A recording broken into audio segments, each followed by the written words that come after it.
I always thought sisters were supposed to be close, talk behind each other's backs and share boy secrets. I was wrong. My sister Linda is a jealous psycho if it wasn't for my boyfriend. Okay, I'm way ahead of myself. If you want to know what happened, watch this video till the end. My sister Linda told me my boyfriend Nathan was chatting about me being a terrible girlfriend. Nathan and I looked up from the television and stared at Linda. Linda asked Nathan if he should tell me about the bad thing he did to me in a sarcastic tone. Nathan looked at Linda with a bewildered face and asked about that secret. She grinned and started lying about Nathan kissing a girl behind my back.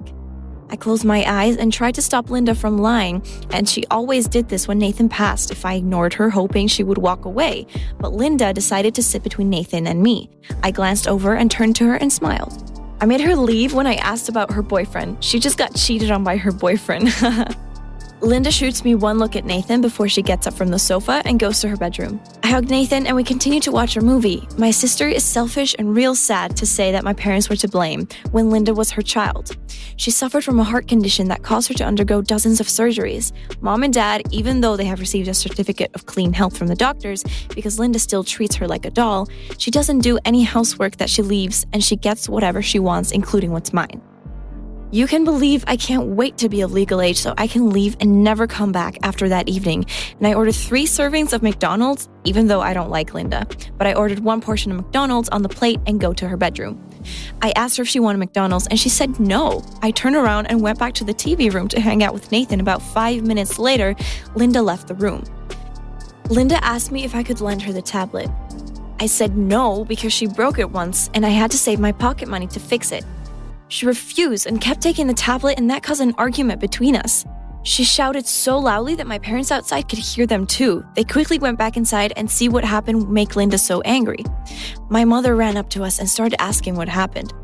Linda sobbed and pretended to cry. She lied about me refusing to feed her McDonald's. Worse, then she said that my boyfriend Nathan made her pay if she wanted to eat McDonald's. When we heard those lies, Nathan and I were shocked. Nathan never said that, and I offered you McDonald's and you said you didn't want any, I shouted. My dad ran up to me with an angry face and asked me why I was shouting at Linda. My dad yelled and wanted Nathan to leave my house. Dad looked at Nathan sternly. I apologized to Nathan and said that I would meet and talk to him at school and hope he left. Right after Nathan left, my dad scolded me that he didn't want to see Nathan in this house again. I tried to explain that Nathan didn't do anything wrong and I wanted to continue dating Nathan. I kept thinking about Linda's lies and it pisses me off. My dad yelled at me and pointed in the direction of my room. I took McDonald's and went to my room, but my dad wouldn't let me. In a fit of anger, I threw the box on the sofa and went to my room, slamming the door and locking it. The next day at school, I met Nathan by my locker where we meet every morning. I hugged him. I apologized to Nathan and lamented how I had to put up with what my sister Linda did. Nathan comforted me and asked if anything could be done to make Linda stop doing those bad things. I sighed and told him about what I was trying to do to stop Linda from doing bad things, but it didn't work at all. My parents considered Linda to be their miracle child, and they don't believe what I say. Nathan suggested to me about filming Linda's bad deeds, but irony, I actually tried this before I had my tablet and I used Dad's camera. My parents went crazy because I used the camera without asking first. According to my mom, Kathy just expressed herself that it's always been a losing situation for me, and it's annoying when you see someone's true colors and others don't. When he saw me telling it with a sad face, Nathan tried to comfort me. Nathan holds my hand as we walk to class as I take notes for my first class. I can't believe how comfortable school is. My safe haven. It's a place I can go to clear my head and not get sick. I love my parents, but I'm starting to resent them because they never stand up for me. Sometimes I feel as though I can just throw a few clothes in my pocket and run away, never come back like anyone else. Any child I want is to be loved by my parents and get their attention like Kathy did that afternoon.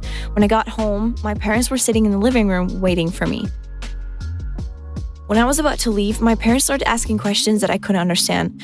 Why did I hide them? How can I do it when I'm so young and I will have to bear the consequences for what I did? I, with a bewildered face, don't know what's going on. Mom got up and gave me the phone and pressed play in the video. Standing there looking at me and Nathan in the hallway, what I said to Nathan made me gasp. The person in the video just said pregnant.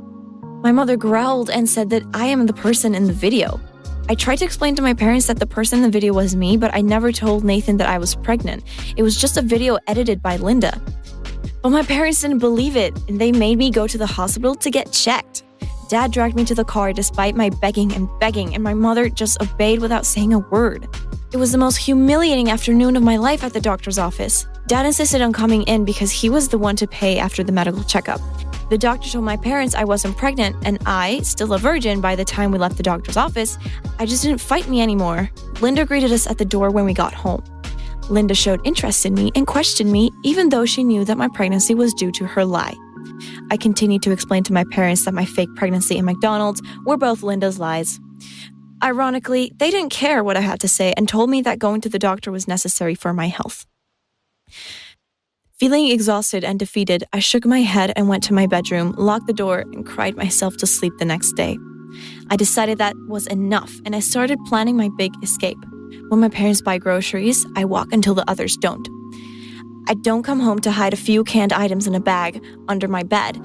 I also take money from my parents. I always lock the door and keep my keys on a chain around my neck.